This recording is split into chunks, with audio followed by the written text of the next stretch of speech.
One, two, three. Okay. Доброго вечора.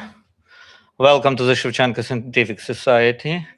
Tonight, Dr. Daniel Epstein will deliver a lecture titled Dr. Konstantin Frank, Unlikely Viti Cultural Hero, the legacy of Ukrainian agricultural science that transformed American wine making.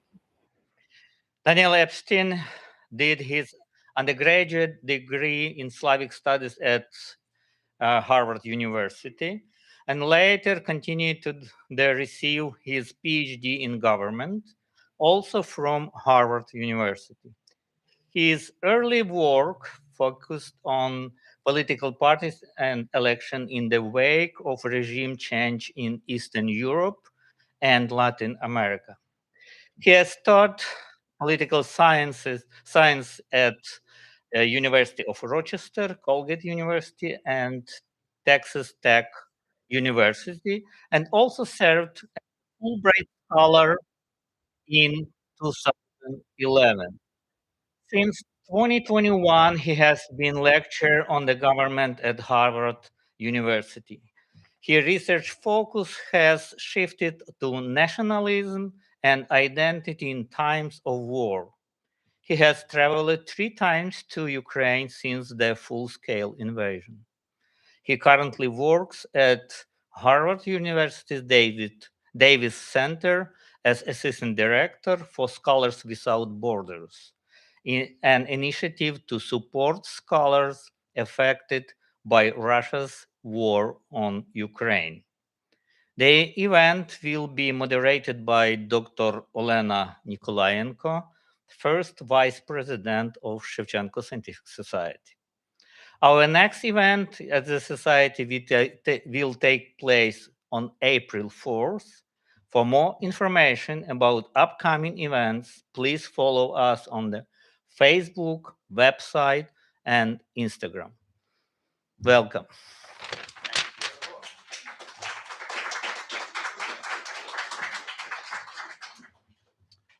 All right. Can everyone hear me okay? Good. Okay. So thank you to Vasil, also to Vitaly, to Paul, who kind of had the idea for this event when we met at the Association for the Study of Nationalities conference last May. Also to Oleana for coming to moderate. I'm really excited to be here. And I should say, first of all, I'm not Ukrainian. I have no legacy of Ukrainianness, as you can probably tell from my last name. I'm Jewish, but my Jewish forebears came from Romania, at least on my dad's side. My mom's family are kind of Anglo-New Englanders. But so I come to this really humble, honored to be able to speak at the Shevchenko Society. As someone who's really trying to become an expert on some part of Ukraine, but really it's sort of new to me. As I say, I'm have many years of studying Eastern Europe, but really only been studying Ukraine more recently. I'm also not an expert on wine. I'm really more of an enthusiast than an enologist. But I hear we have some expertise in the for wine. Um, but Ukraine, it draws one in. Of course, it's a global hotspot now since 2022. Uh, but Ukraine is meaningful to us, not just in terms of being a symbol of violence, of conflict, um, but it's also a place that represents, of course, courage and bravery, but courage and bravery not just for one's own self, not just for one's own people, but for a set of ideals that as an American, I can't help but be incredibly admirable of, and sometimes wish we had a little more of those here. Thinking about self-determination, thinking about freedom, civil rights, human rights, democracy. Um, Really, these are ideas of the future we hope for Ukraine, for America, for every country in the world. And really these ideas and these things that Ukraine can offer us and its vision for courage towards the future, it also draws one in to think about Ukraine's past. Because the past does inform the future. And when we think about identity, when we think about what it means to be Ukrainian or what it means to be American or what it means to be Jewish or any kind of thing, it's the stories that we know from the past that we tell about ourselves, our communities, our peoples, where we came from in the past that helps to inform where we are going in the future. Uh, and so today we're here to talk about an aspect of Ukraine's past and America's past as well, um, and a linkage that is really not something that, as a political scientist, I ever thought I would be talking about, which is agricultural science, where I'm also not an expert, I hasten to say. Um, and really, this particularly interesting character, Konstantin Frank, who provides that linkage between Ukrainian agricultural science and American winemaking. Um, and he himself, he's not a typical uh, Ukrainian, you would say. We look in the history books uh, that we read about Ukraine, we don't see necessarily a lot of people like him represented. But Ukraine, we know, is cultivating this openness and inclusivity in its identity. This has been one of the hallmarks of changes in Ukrainian identity coming into these years since the conflict started.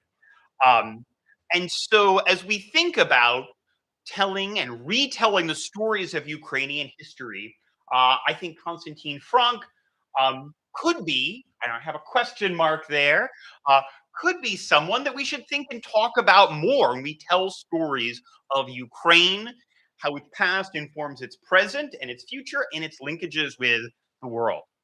Um, so, first of all, this is a story of Ukrainian wine. You will recognize me. I've got my same pin on there at the Vasily Yegorovich uh, Tairov Institute of Winemaking and Wine Growing.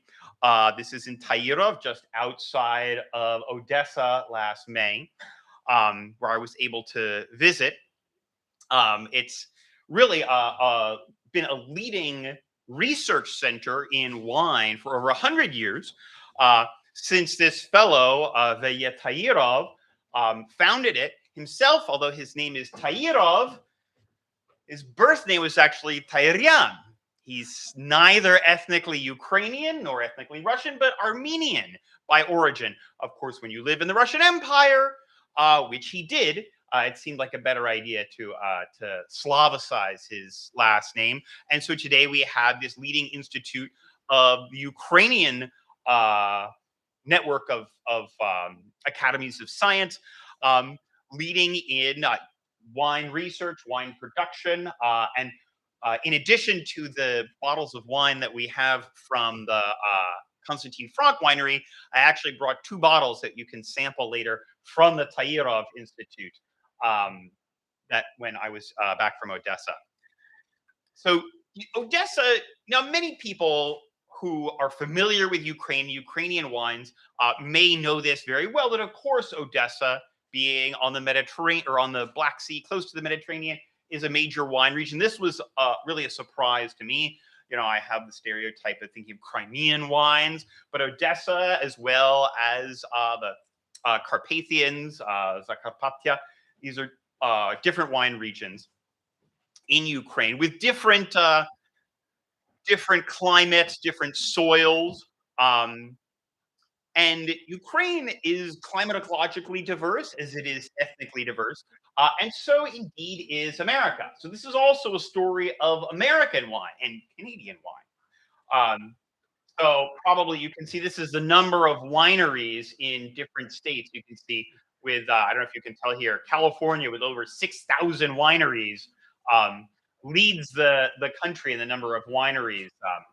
Washington State coming second. Um, But there's, of course, New York, upstate New York, where Konstantin Frank's winery is located, as well as out on Long Island, other parts of the state. There are many wineries. Michigan, uh, even here in Texas, you can see there's almost 1,000 wineries in Texas. Indeed, when I lived in Texas for a few years, while my wife was doing her PhD, um, we lived in this northwestern part of Texas, Lubbock, on what they call the Llano Estacado, the Staked Plain. This is a part of Texas. It's an extension of what they call the High Plains. So as opposed to Houston or Dallas, where it gets terribly hot in the winter and in the summer, and in the winter it stays relatively mild. It gets quite cold up here on the Staked Plains.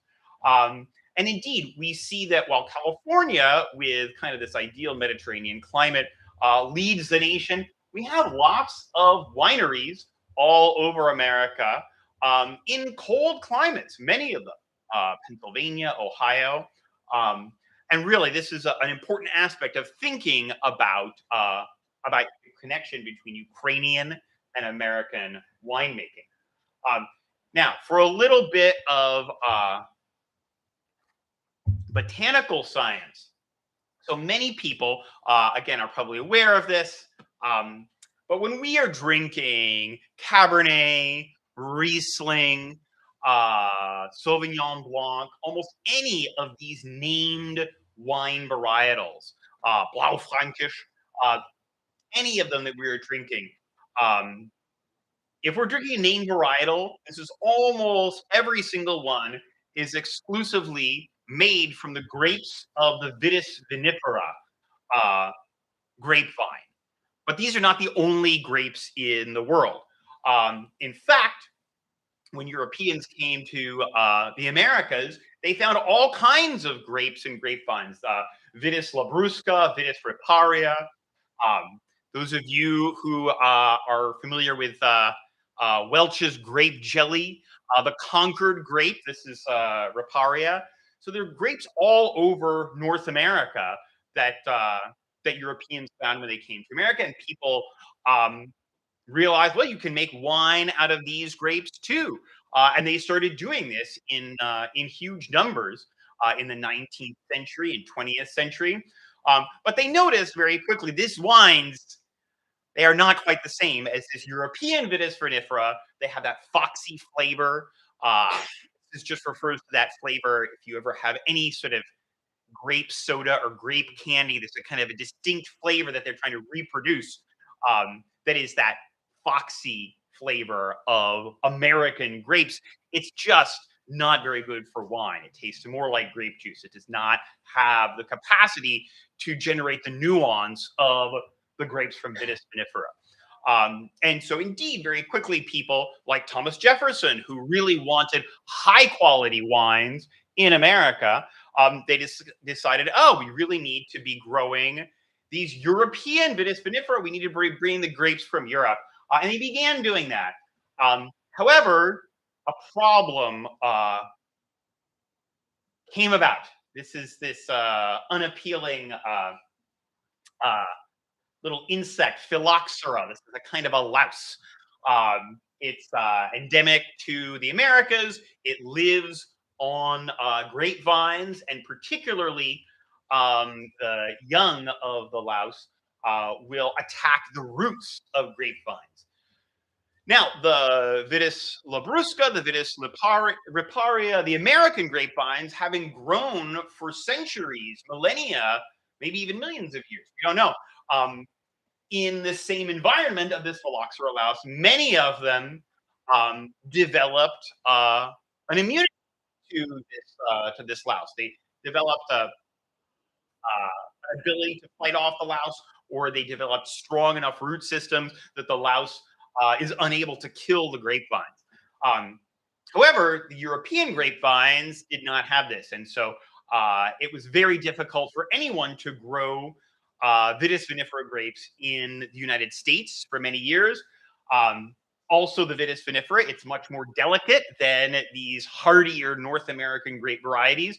And so either the phylloxera louse or the cold killed most of the Vitis vinifera grapevines in North America. And in the late 19th century, the phylloxera louse jumped via boats and via samples across the Atlantic and actually had this immense destructive effect on the grape growing and vineyards across Europe. This was this huge phylloxera attack that decimated so much of European wine growing at the end of the 19th century. Um, However, there were all kinds of ways that people who they wanted wine. People are not going to stand by and say, "Oh, I guess there's no wine. We'll just give up." Um, all kinds of agricultural scientists all over Europe realized that what you could do actually is you can cultivate in a controlled environment. You can cultivate the seedlings of the Vitis vinifera, and then you can actually graft the seedlings of the Vitis vinifera, the stems and the leaves, onto the root systems of these American Riparia and Labrusca vines, and you can grow excellent vinifera grapes and make wines with a kind of almost a Frankenstein sort of grapevine that's half uh, root system is from the American grapes, and the actual growing of the berries, the grapes themselves, this is the European genome. Now, some people tried to hybridize, cross these European and American uh, grapevines in order to try and cultivate some sort of cultivar that you wouldn't actually have to go through this laborious grafting process. But most, especially in Europe, most Europeans opted for this grafting. And this became a really typical aspect, and still is today, of grape growing. Oftentimes very laborious. When I was in the Tairov Institute, I saw all of these different tools that people had invented to try and automate it a little bit. But even that, it ends up being a relatively hand-done process in order to very carefully cultivate these Vitis vinifera grapes. But while the grafting process enabled these Vitis vinifera grapes and wine to be again grown all over Europe and in America, the only place that climatologically in America they were really successful was California. All the rest of the countries throughout the late 19th, early 20th century, the climate was not sufficient.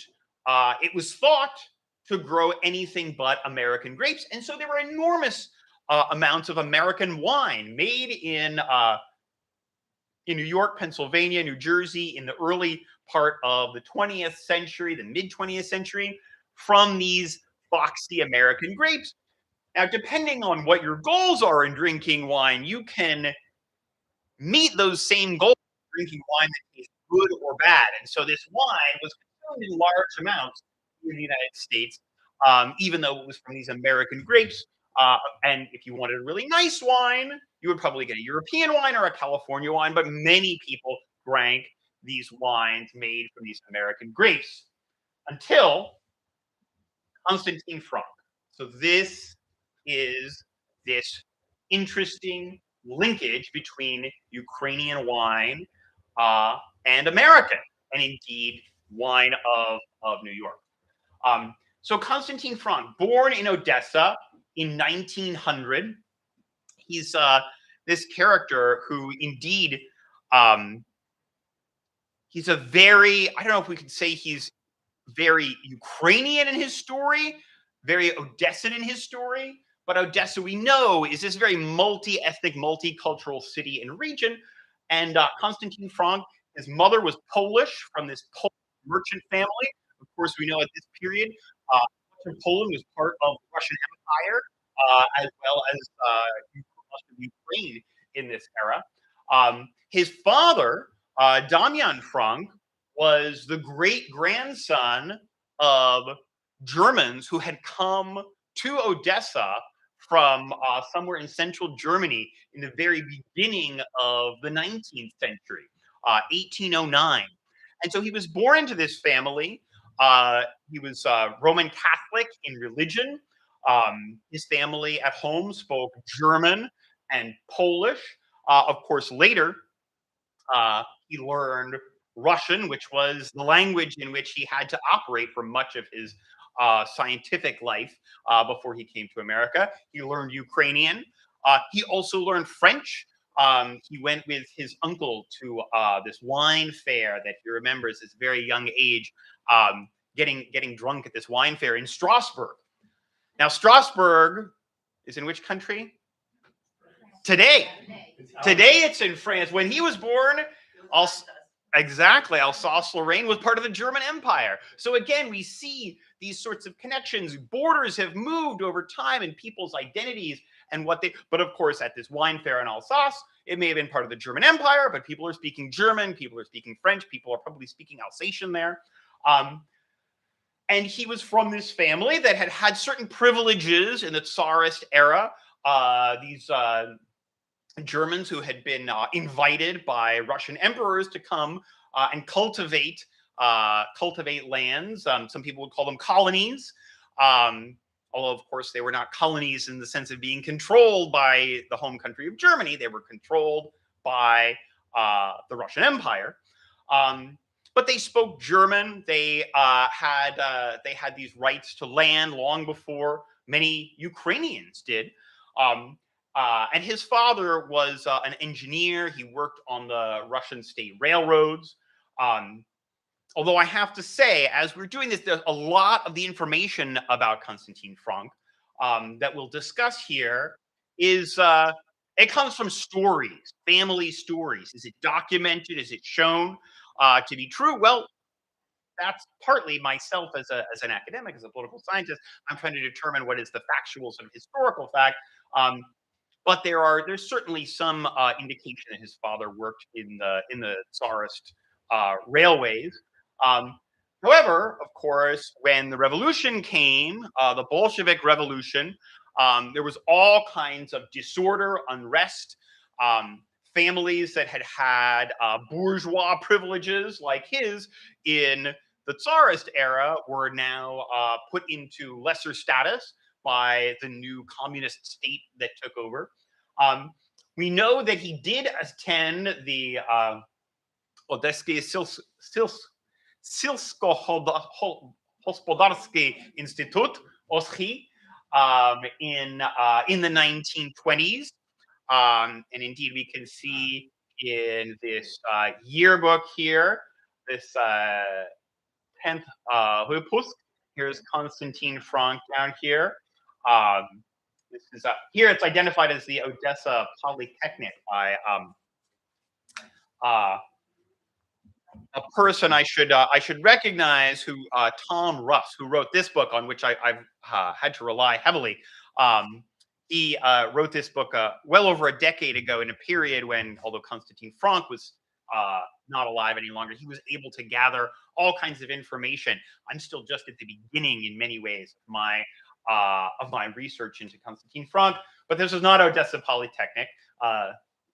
Tom Russ is an excellent wine and food enthusiast and writer, but he is not someone who can read Cyrillic.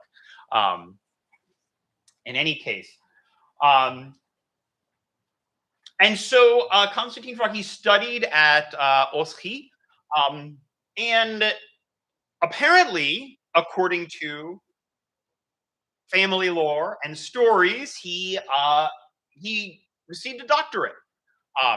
This is the stories that have been told, and became Dr. Konstantin Frank. Now, this is something that has not been able to be confirmed by my research when I was in Odessa at what is now the Odesky Державny Agrarny Universitet.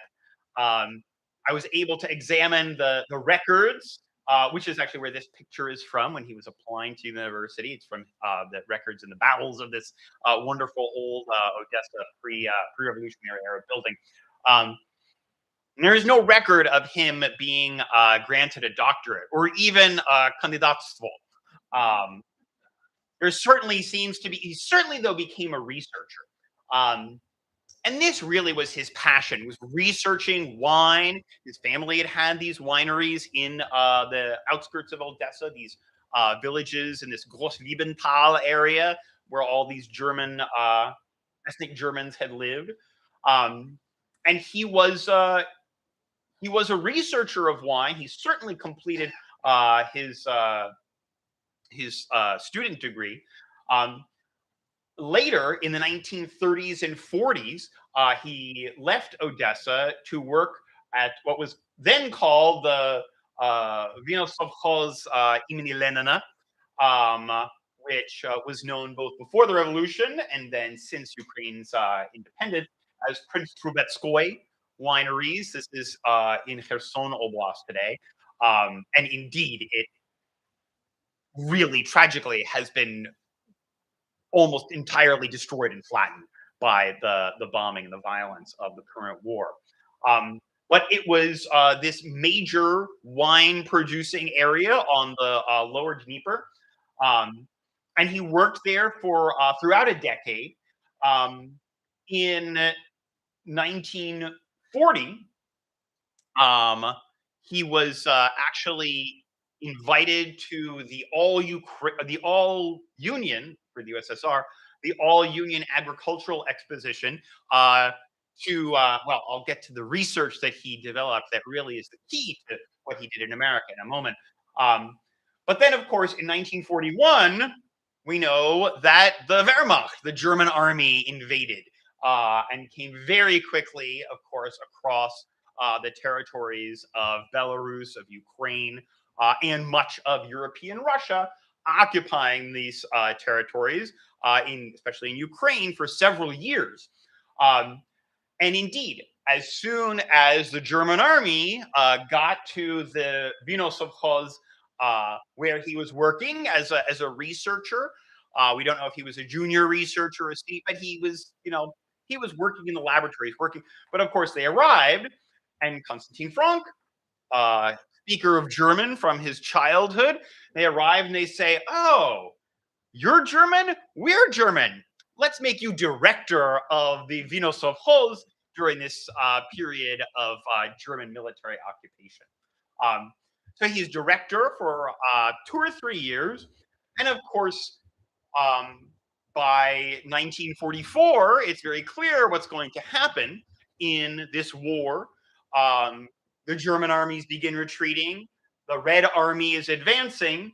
And even had Konstantin Frank not been ethnically German himself and worked with the Germans, we don't know if he did anything more than run the Vinosovkhoz for him. There's no records of that, and he didn't tell stories of it to his family. Um, but he knew that the Red Army was not likely going to treat him and his family very well when they eventually, as they did, uh, reached the Dnieper and pushed even further on all the way, of course, to Berlin. Um, and so, as the story goes, these German officers that he become friendly with, they allowed him and his family. He had a wife and 3 almost grown children by this time. Um, Allowed them to get on this German troop train, withdrawing German forces. They didn't have room in the actual compartments, but the coal car, they spread some blankets out over the coal and they rode on the blankets in the coal car to escape the oncoming Soviet army. Um, he went first to Austria, then Bavaria. He arrived in the United States in 1951, speaking no English. Of course, he spoke German, Ukrainian, Russian, Polish, French, maybe even a little Belarusian. But he didn't speak any English. He lived right around here in Lower Manhattan, in fact, um, and worked as a dishwasher. His children were able to get work, but he was committed, as he had been throughout his period in Ukraine, to wine research. And so he showed up in upstate New York, in Geneva, New York, at this Institute for the Study. It's an agricultural extension research center. It's now part of Cornell University. Then it was an independent, I think, Institute of New York State. And he founded about 10 years later this vinifera wine cellars, which today is known as Dr. Konstantin Frank Wines. And then he made it his goal to teach Americans to stop using these inferior kinds of grapevines to make their wine.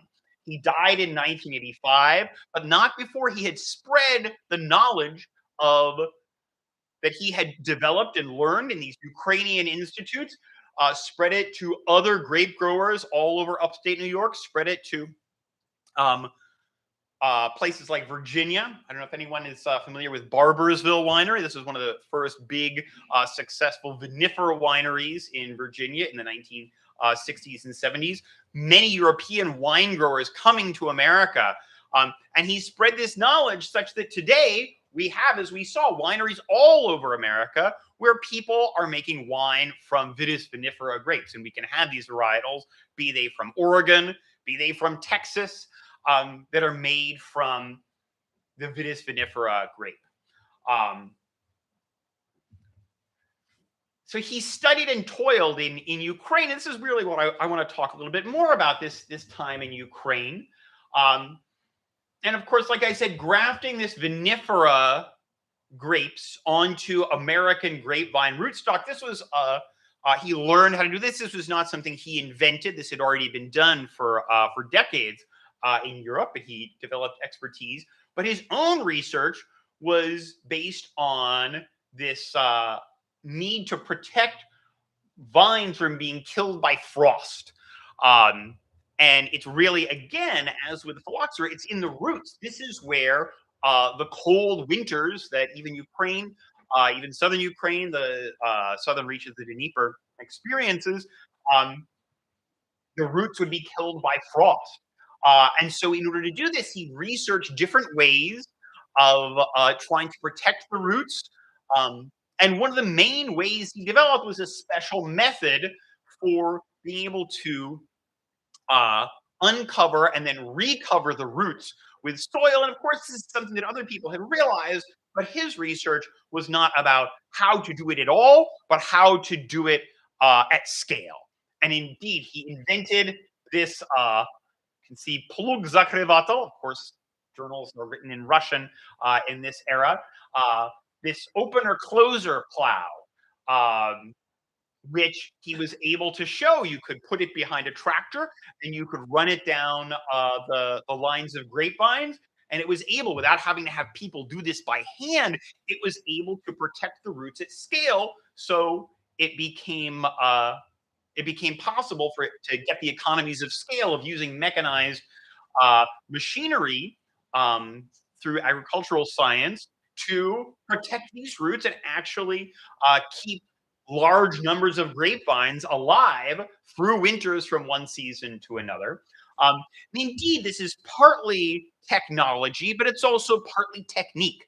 And this is a place where Ukrainian agricultural science, places like the Tairov Institute, which had been founded in years before, were able to bring together the excellent laboratory and basic science training of Ukrainians and lots of people from this part of the world with these techniques that the fields of Ukraine provided in order to develop these capacities to really reinvent agriculture. Indeed, he was invited to present his plow, as I said, at the All Union Agricultural Exhibition in 1940. Which was to be in Moscow, as no one will be surprised. However, Konstantin Frank was a person who did not have every advantage, and indeed he struggled, and sometimes his personality may have made him struggle a bit more to try and get what he wanted and work on the science that he wanted to work on to cultivate grapes and high quality wine. And you can see in the records from this is a telegram. You can say without the permission of the trust, the plow will not be provided. It says this is this telegram that I found actually in the papers of his family in upstate New York, who allowed me to look through all these papers.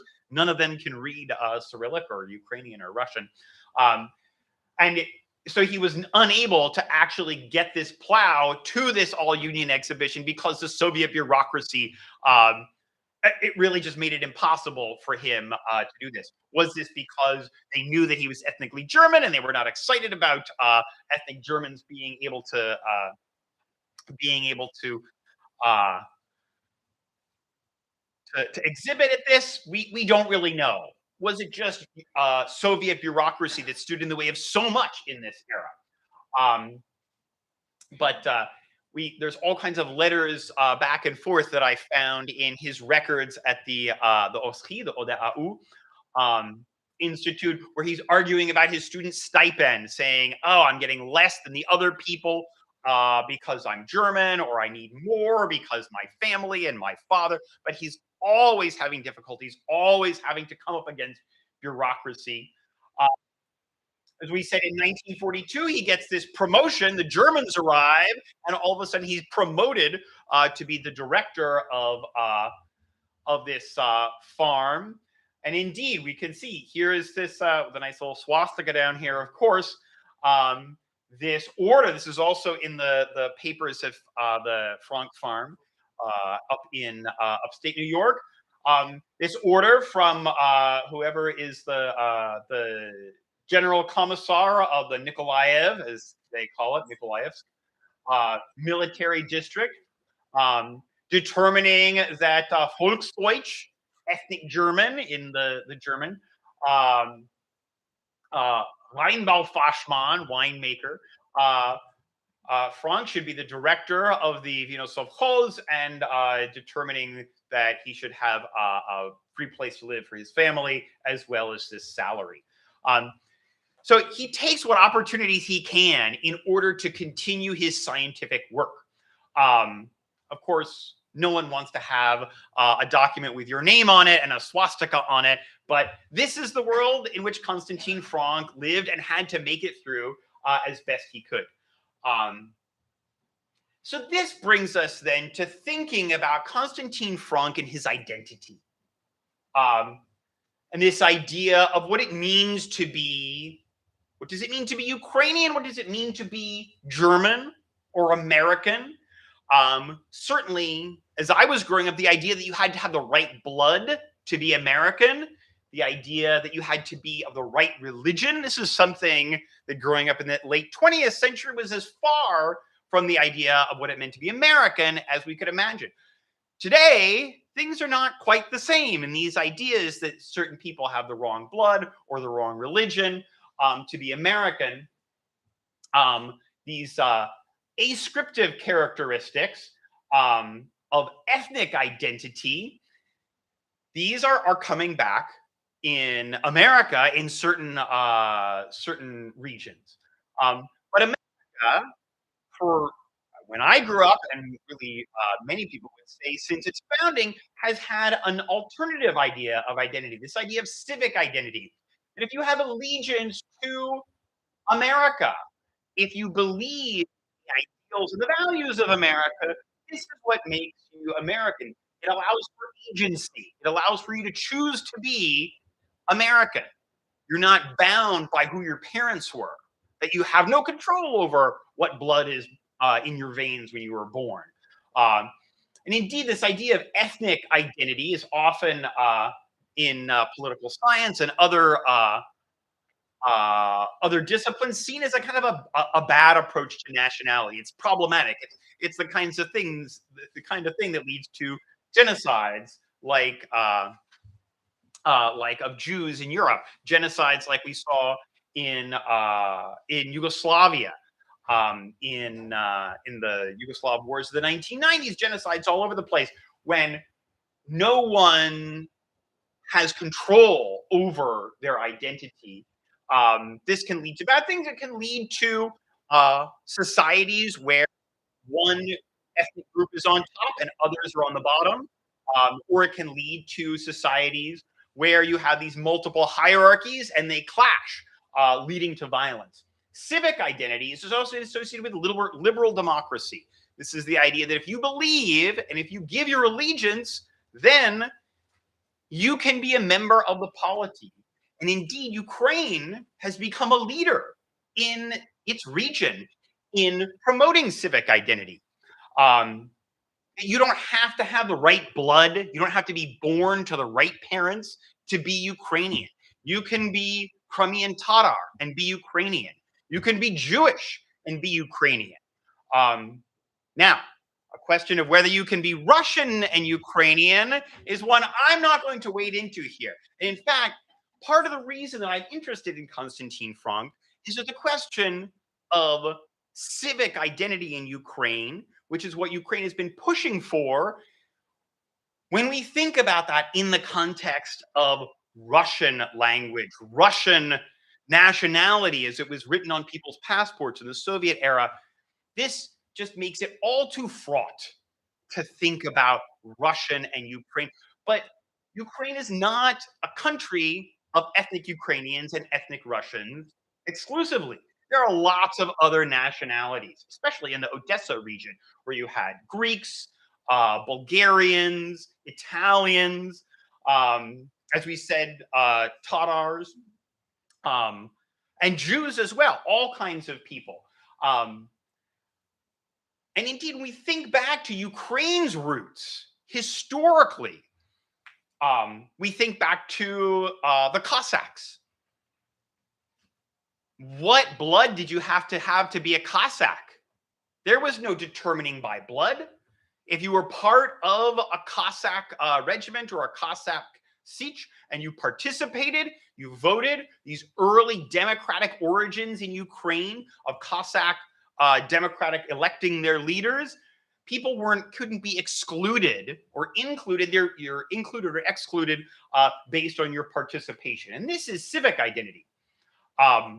But can Konstantin, what happens then today in today's civic identity Ukraine to someone who has now been dead over 40 years, to someone who never saw an independent Ukrainian state for more than a few months in 1918, perhaps, who never had the experience or the opportunity to give his allegiance to a state based in Kiev with its own national anthem, with its own national flag that had and was accorded sovereignty. What do we do with this person and his identity? Is he Ukrainian? Can he be considered Ukrainian? Well, this is difficult in history because since civic identity has so long been connected with your allegiance to the state, what about when your people don't have a state? This was the case for Ukrainians for hundreds of years, as well as many other nationalities in this region. The Czechs, the Poles, the Slovaks, all of these, so many of these nationalities in Eastern and Central Europe, they were under this or that empire for centuries. And indeed, in the 18th and especially the 19th century, when literacy began to spread more, when communications were improved, printing presses, you got these awakenings of national identity. People like Taras Shevchenko begin publishing, begin distributing ideas of what it means to be Ukrainian, but there is no Ukrainian state at the time that Taras Shevchenko, we can think back to the hetmanat of the 17th and 18th centuries, but at the time, so many of these nationalities that didn't have their own state, that were under these empires, the only way that they could sense and discuss their nationality was through this idea of language, of ethnicity, that these were descended from these people who are also our people. How did he self-identify? That is the question. I will get to that. Yeah. I'm just thinking. Yeah, no, this is a good question. I will get to that. Can he be admitted as Ukrainian? Well, the answer is he self-identified as a Weinbaufachmann. He's a winemaker, right? He spoke German. He came to America. He learned English, and he said, and he would say in this very heavy accent, I'm the matter. We'll hear him speak in a moment as an American. Did he ever say he was a Ukrainian? I have not heard that he did.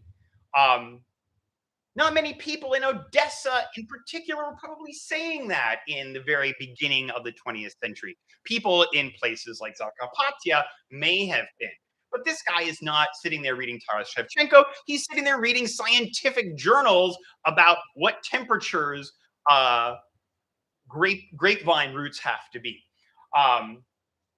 So indeed, he wrote Ukrainian. He's no literary genius, though. Here is a Zayava that he wrote. Again, complaint. This is actually about. Pardon? It is in Ukrainian, although my Ukrainian colleague at Harvard says it's rather poor Ukrainian, according to her, that it uses these phrasing patterns that are really more common in Russian than in Ukrainian. But he did write in Ukrainian. It's said that he spoke in Ukrainian, but we also know he spoke German and Russian, probably much more frequently than Ukrainian. But also, when we think about, how did he self-identify? When I think about it, and I think it's unavoidable for the rest of us, we think, oh, if he said he was Ukrainian, that's good. If he said he was Russian, that's bad. If he said he was German, well, good, bad, but it means he's not Ukrainian. And we tend to apply this normative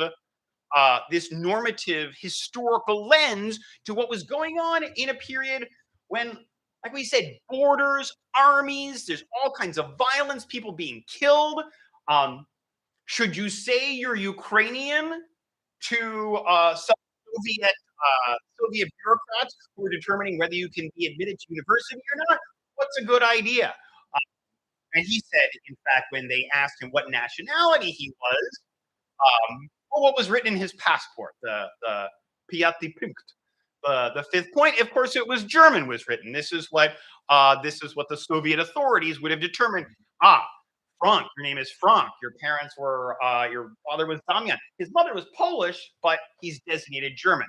And so when he's applying to university, he writes German when they say what nationality you are, because that's what's on his passport. Even though he's certainly, as he was born in Odessa and barely spent any time in Germany, he had no particular allegiance to any German state. Now we think about the admissibility and desirability of someone like Konstantin Frank. Again, this is back to the normative. Was he a collaborator with the Germans because when they showed up, he agreed to become director of this, as the Germans call it, Weihnachtshof. Well, maybe he was also a collaborator with the Cheka. So this is when he was applying to be readmitted to the university. I saw this form that he had filled out, and they asked all these questions.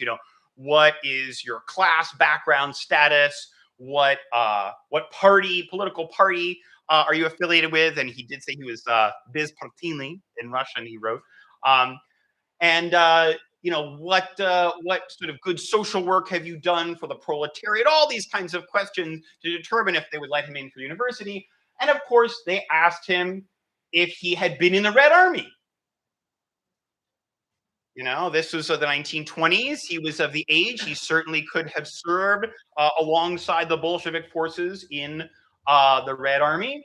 And in answer to this question of whether he had served in the Red Army and how, he doesn't say yes or no, but he makes this excuse. He says, Dobrovolna, I served as a sexsotrudnika. No, it says, what it says is that were you ever in the Red Army?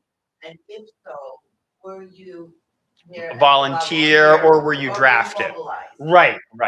And then he says, I was a volunteer. But not for the Red Army, volunteered в качестве sexsotrudnika as a secret collaborator, presumably with the secret police in this village where he had been a school teacher. Now this, again, desirability of admitting this person is that, is this guy going to be a Ukrainian hero if he served and was informing on people in its villages where he was a school?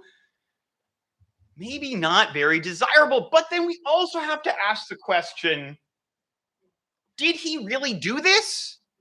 Or did he write on this admission form whatever he thought he'd better write or could get away with writing in order that they look fondly on his application to the university? And indeed, this is a big question in the story of Konstantin Frank that needs more research. It needs research to be done in archives of the KGB or the Chekha. And I'm hoping to be able to return to Odessa and see if there are state archives there. That is there any documentary evidence that he did this, or did he just say, this is what they'll want to hear. Let me write this. They'll know I wasn't in the Red Army, but I can say I was a secret Sotrudnik, and then they'll let me into university. And they did let them into university. But when I see this, I'd like to think that he didn't send anyone to the camps, but I don't know. But one thing that is clear from Konstantin Frank's life is that what he was committed to was his wine quest. He wasn't thinking about politics. He wasn't thinking about Taras Shevchenko or developing his Ukrainian prose. He wasn't thinking probably very much about Mikhailo Hrushevsky or Skoropadsky or whose allegiance he should give during the Civil War. He was trying to figure out, how can I continue my life as an individual interested in this quest for agricultural science, this quest for enabling more and better wine to be produced. And in this sense, this kind of individualistic pursuit of his own goals, scientific goals, and goals that really magnified America's debt to Ukrainian agricultural science. If he hadn't said this, if he hadn't gotten to university, we'd probably all still be drinking the Plonk wine today if we're drinking New York or Washington State or Oregon wine. Well, maybe somebody else would have figured it out. And really, these questions about identity, they're really secondary to him and to most people. Most people, right? Now, we are all here at the Shevchenko Scientific Society, so maybe they're not secondary to us.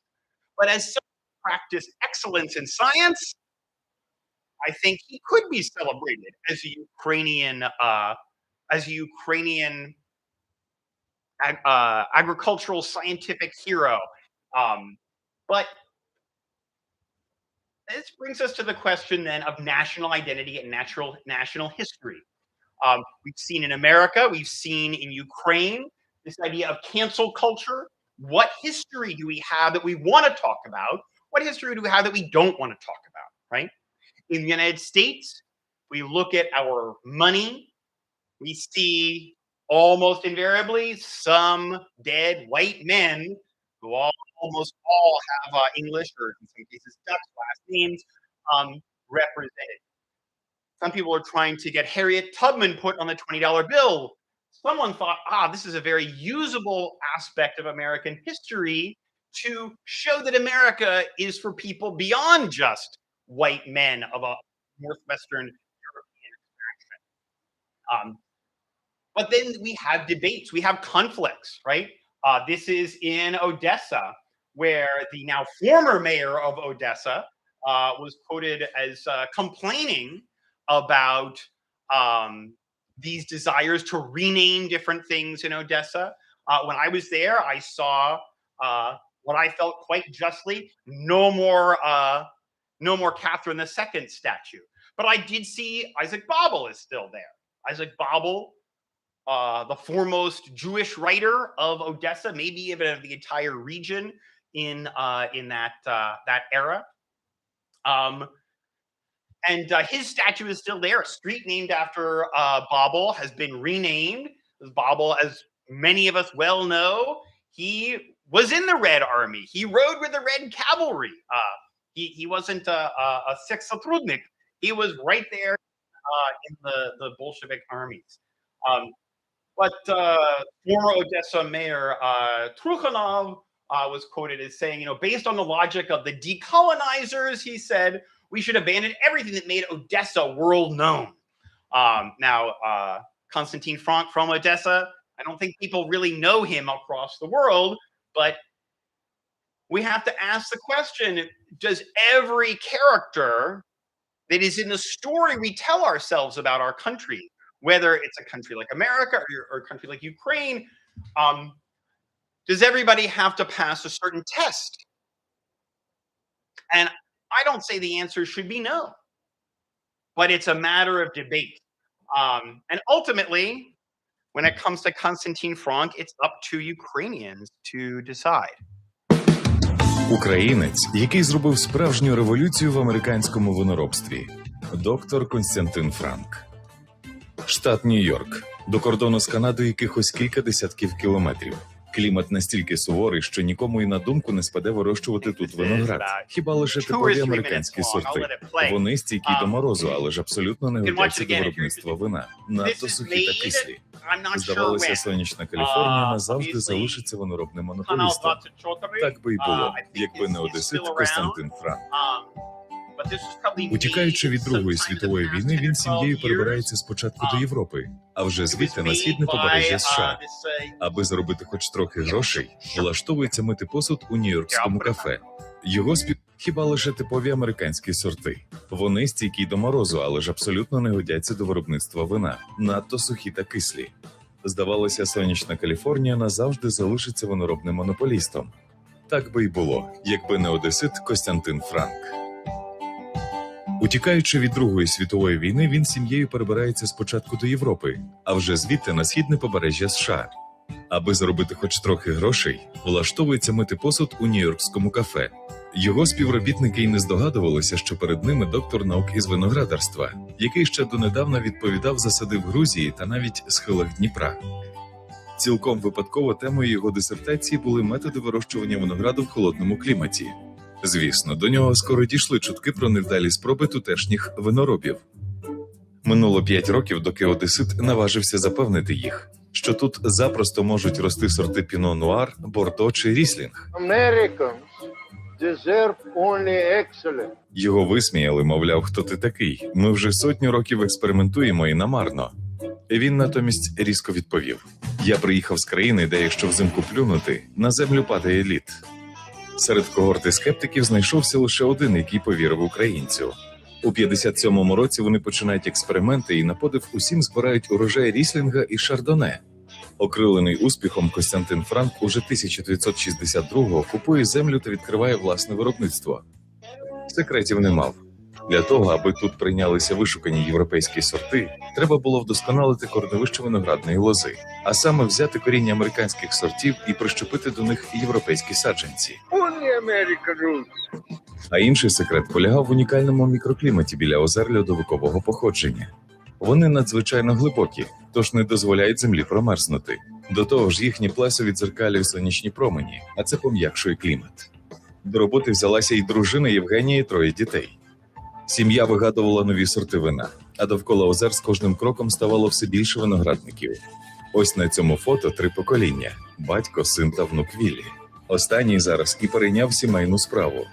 4-те покоління, правнучка, вже теж досвідчений винороб. Зараз довкола озер розрослися виноградні поля. З'явилося чимало конкурентів, та всі вони знають, кому завдячують. Українцю, який відкрив для виноробів східне узбережжя США.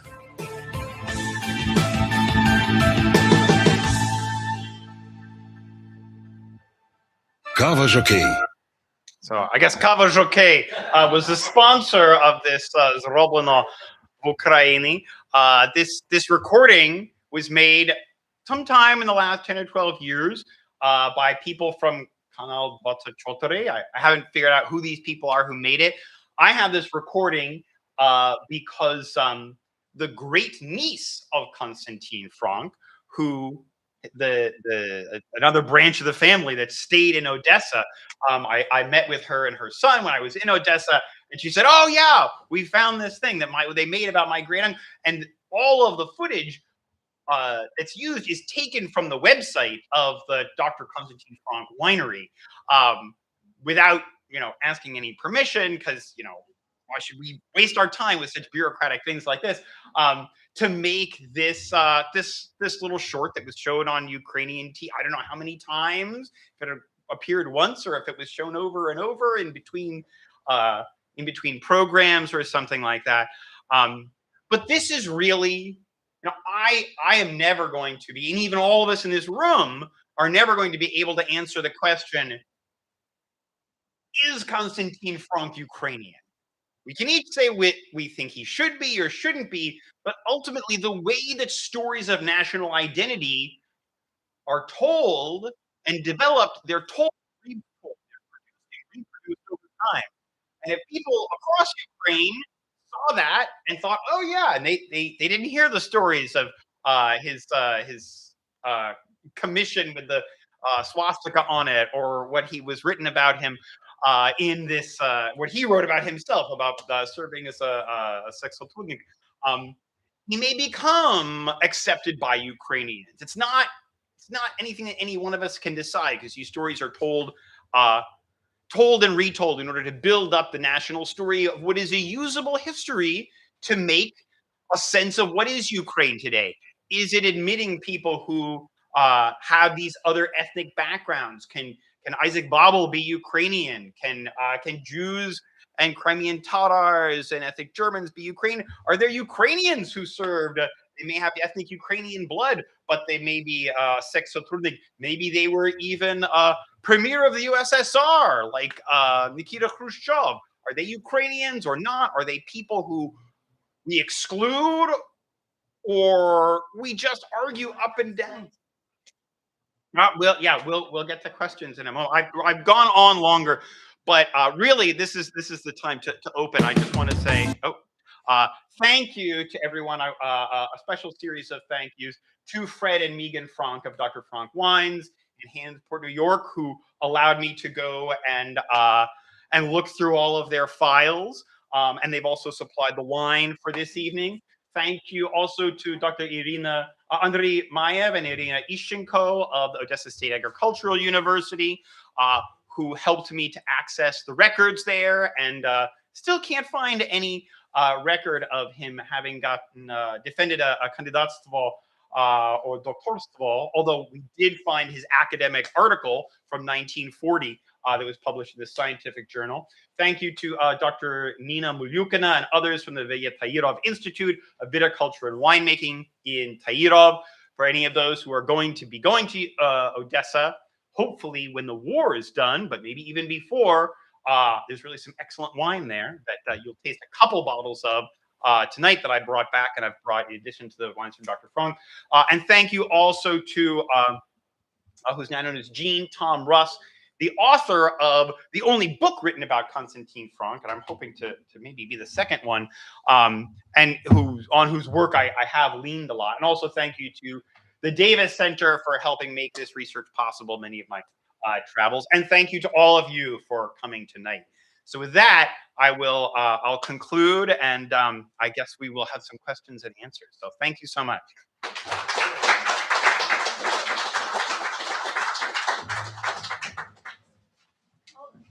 Thank you very much for a very fascinating presentation. Thank you very much for a very fascinating presentation, and definitely seems like there's plenty of material to write a full book. I wonder, as you discussed, whether you want to write like the history of agricultural science, or is it primarily the history of immigrant to the United States and his transformation, like, or is it the history of Odessa region and Ukraine as because that's also how you can approach this book project. Whom do you see as the primary audience for the book? Yeah, I mean, I think it really has to do with, the history of Ukrainian agriculture and maybe viticulture in particular.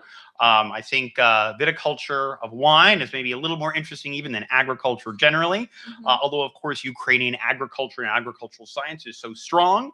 And it's really also about, my big task is to be able to return to Odessa and try and fill in some of these details. You know, there may be archives in Germany as well of what Konstantin Frank did when he was director of this Weinesovkhoz. But it really is a story about, you know, about agriculture and politics, and what is this aspect of Ukraine's 20th century history that maybe we don't know as much about. Agriculture is obviously, as I said, such a huge part of Ukraine today.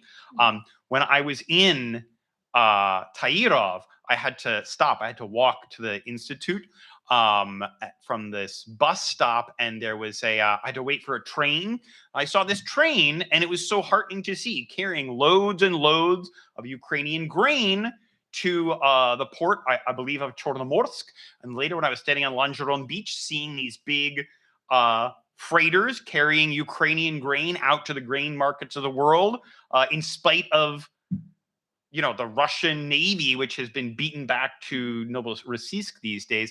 And I do feel like that aspect of Ukraine is something that is not known sort of in Western culture and politics. Where does agriculture and Ukrainian agriculture fit into Ukrainian identity and Ukraine's place in the world? And so that's kind of my interest in it. Well, I mean, it's also very fascinating how you showed this video clip. You found this video report on that was produced by the Ukrainian TV channel, news channel. So I wonder whether you came across other material in Ukrainian newspapers, like wine magazines, I don't know, like some, if not in the popular media, that discussed his legacy and his contribution to winemaking, because I think to some extent it would help you answer better the question of where he currently fits in Ukrainian history, whether he has been remembered during the maybe post-Soviet period or the Soviet times. Well, so the truest answer to your question is I haven't looked yet. Mm-hmm. I haven't gotten to that stage in my research. The people that I talked to in Ukraine at the Tairov Institute, they had never heard of him. So someone came across the website and made this video of him, but I do not have the impression that he is known in Ukraine very well at all, and he's barely known in America. You know, outside of real sort of wine journals that someone who's made a whole career in the wine industry in America might have read. So I haven't looked yet. So that's a big task for me. Well, it's really there are so many different kind of ways in which you can engage with this material, make it appealing to a wide audience. And I would like to give an opportunity for the audience also to ask questions. So if you can please raise your hand and just very briefly introduce yourself and ask the question. So we have one from online, if you wouldn't mind me reading off the live stream chat. His name is Andrew 988, and his question surrounds more the while you were doing your research on wine more broadly in Ukraine, how far back does the documented history of viticulture and viniculture on the Ukrainian lands, including Crimea, go? Oh. So back to Greek times. Originary point. Yeah, okay. Yeah, back to the ancient world. Yeah. Excellent. Thank you.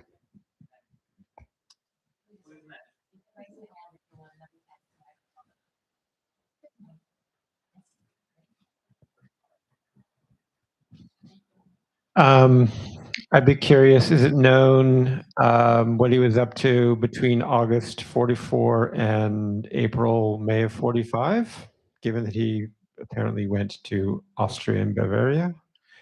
And given that the use of forced labor was pretty much ubiquitous in agriculture in the Reich, is there any direct knowledge of whether that was involved in the facilities that he was associated with? Yeah. there's no research on it. This is another question that it really needs to be answered, and I think it's quite possible there may be records in Germany or even in America, because the United States Army took all these records back after occupying Germany, that could shed light on whether at this Vinosovkhoz there was forced labor, whether there was torture, whether people were killed. There's no knowledge of that now. So much of what we have are the stories that he and his family members told later. So indeed, the sort of the first person narrative, there are questions of reliability. And he didn't say anything about it. Of course, maybe he wouldn't say anything about it.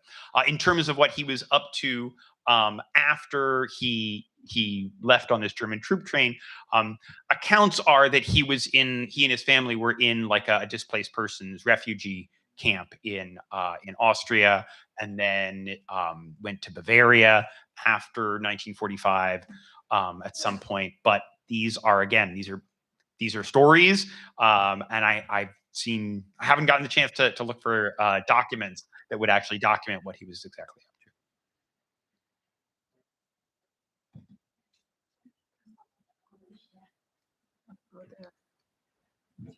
I'm curious. Okay, Al Rosenblatt.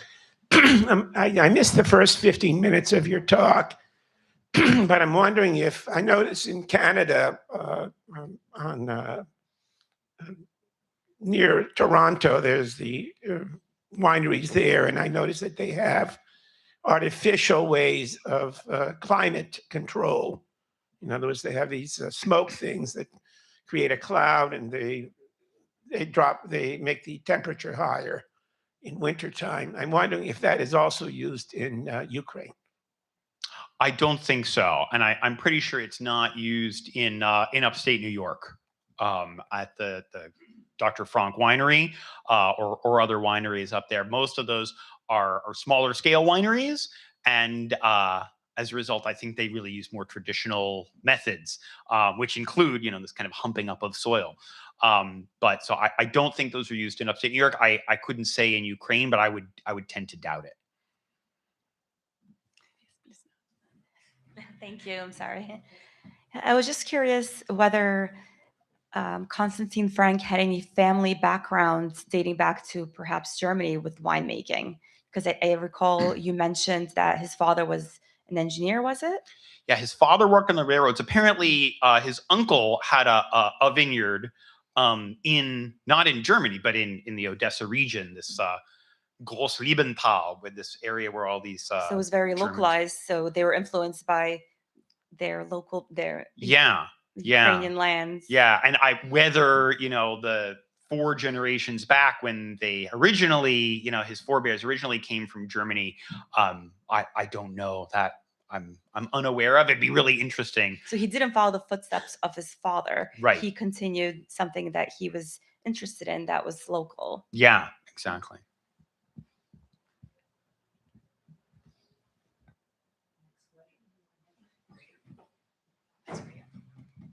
The question of whether Frank is a Ukrainian or not can be answered by his family. I think their sentiments remain Ukrainian. 2 summers ago, they held a ticketed Ukrainian festival benefiting a humanitarian aid organization in Rochester, New York, of which I'm a member of. Oh, good. Oh, wonderful. Rak Maidan. Mm-hmm. And they served Ukrainian food that was inspired by Olya Hercules' cookbook. They had a Ukrainian band from Toronto, and they also had an artist from Buffalo who invited the public to paint a mural. And that painting was to become a label for one of their future wines. Oh, I didn't hear about that aspect. I heard about this fundraiser though. Yeah. So they also invited the guests to contribute humanitarian aid in the form of over-the-counter medicines, clothing, and other goods. So I think, and we're still maintaining contact with them, hoping for another event. I mean, that we could, do another fundraiser, and that's still in the works. Yeah, no, I having spent some time with Fred and with Megan, who both were in that video there. It's funny because I think, until the full scale invasion, they were aware of this background, and really until Tom Russ wrote this book and looked into this, they were aware of this background, but they hadn't really thought about what does that make us. They had grown up as Americans whose grandparents spoke German. Fred grew up speaking German himself, as well as English, and so they had that linguistic. But in some ways, it's kind of like a national renaissance of the Frank family since 2022 to start thinking about this and thinking about where do we fit in. Maybe German was this language, but people in Ukraine spoke German. People in Ukraine speak other languages besides Ukrainian and consider themselves Ukrainian, and maybe the Franks should too. Pardon? Yeah, exactly. Right. If you've ever done your DNA analysis, I discovered I was only 87% Western Ukrainian, and there was 2% Jewish and also 2% German in there too. So we're not necessarily 100% Ukrainian. Yeah. It's a mixture. Yeah. But with Ukrainian sentiment. Well, and I think this idea I think that he probably had Ukrainian sentiment. Yeah, I mean, I think this was the point I was trying to make, that in some ways Ukrainian sentiment and Ukrainian values can be, I don't know, I mean, it's kind of bold of me to try and sum this up, but in terms of having personal freedoms, thinking whatever I am up against, if I have a goal to develop better wine cultivation, I'm going to pursue that goal. I'm not just going to do whatever the state is going to tell me I should or have to do. I'm going to find ways around. I'm going to find ways to live out my own sort of personal freedoms. And indeed, as I say, I think Ukraine is really an exemplar to the world in these days of upholding this set of values and sentiments that can be for all people. I think it's very interesting how when you show the documents from the Odessa university, agricultural university, that the forms themselves were in Ukrainian. Yeah. It was from the 1920s. So I think it's also kind of very interesting that it dispels to some extent that myth that Odessa was only Russian speaking, because even back then, when Ukraine was already Soviet, they used the Ukrainian language in the institution of higher education. But then when you showed a slide with an excerpt from a magazine, I guess that was they invention the plow. Right. It was in Russian. Yeah, that was the. So I think it also that's why I thought that there are different ways in which you can package and present this story, and through the biography of this individual, you can also see how the knowledge production was unfolding. Right. In Soviet Ukraine, for example, where at the institution of higher education, they were still using some Ukrainian, but at the same time, if someone from such an institution wanted to get things published, they would come out in the Russian. So I think this journal Vinodelие Vinogradstvo SSSR, right? So of course they would publish it in Russian. It's an all union, but the universities were using Ukrainian in their own institutional productions and stuff. So in a way, it also shows how the Soviet Union tried to claim credit, right? For Ukrainian agricultural science. Kind of to some extent, or exclude some people from access to knowledge. Yes, I just wanted to comment about the paperwork that you showed. That several times you mentioned that he had the Nazi eagle and the swastika on one of his documents. And so that therefore, maybe there's a question of whether he's Ukrainian or not. That's how I interpreted what you presented. Well, I think it affects this idea of admissibility and indesirability, right? Okay, but What is it desirable? All right, I want to give you an example. Please. My mother Mm-hmm. was a medical student in Lviv. Mm-hmm. She started as a Polish person Mm-hmm. with Polish documents. A year later, I have all the documents at home. She was a Russian person with Russian documents. And a year after that, she was a Reichskommissariat person Right. with German documents.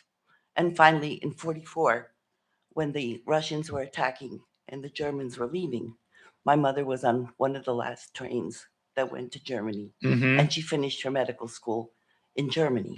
So is my mother not Ukrainian? She never had a Ukrainian document.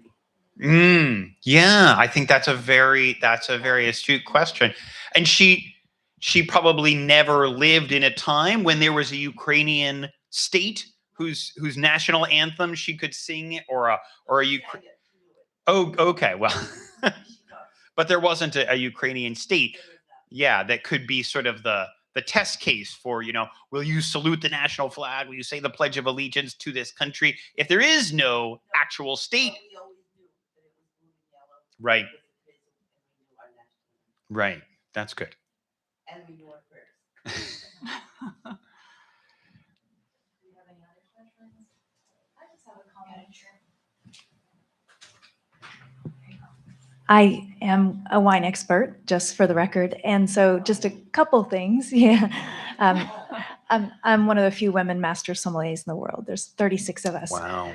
And so I say this because I teach, I've studied, I've been a master for over 20 years, and we never attribute this incredible component. We know Dr. Konstantin Frank created grafted vines that could survive in the cold temps. Here, we credit that, not with the fact that he is Ukrainian. And I will recognize that now. I mean, he was born in Odessa, so. Yeah. And he did this research in the soil of Ukraine? Absolutely. And I think it's fascinating because there were already vinifera vines that were carried over. And, those go back to the old vine Zinfandel, California, and gold mining zones, Sierra Nevada. And I know that a lot of the ungrafted vines can survive in sandier soils where phylloxera won't live. But the fact that he was able to allow high quality vines, what we call Vitis vinifera, to survive from this technique that he created, that's what opened the door for all of the marginal climates, Michigan and many other areas beyond just New York. So I just thank you for this work. It's fantastic. I think he needs to be recognized with that connection to Ukraine. I think it is a gift from Ukraine for America. Oh, yeah. And, something that I'm very grateful for. Yeah. So I just wanted to make that comment. Your work would be quite different if... Very different. Thank you. Thank you.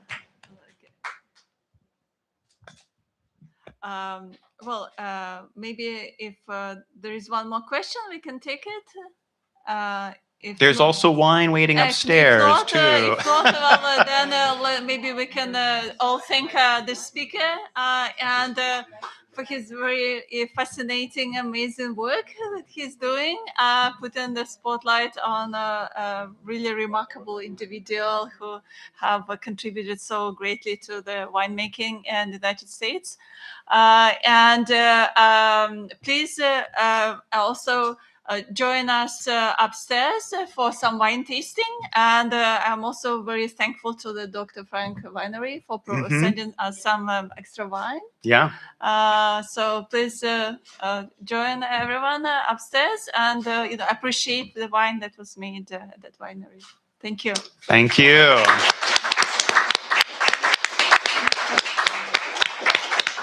Yeah, I was thinking about it, like at the new school, like Alessandra Pisana. She's like, I think, I'm not sure whether she has already written or not, that book about like one.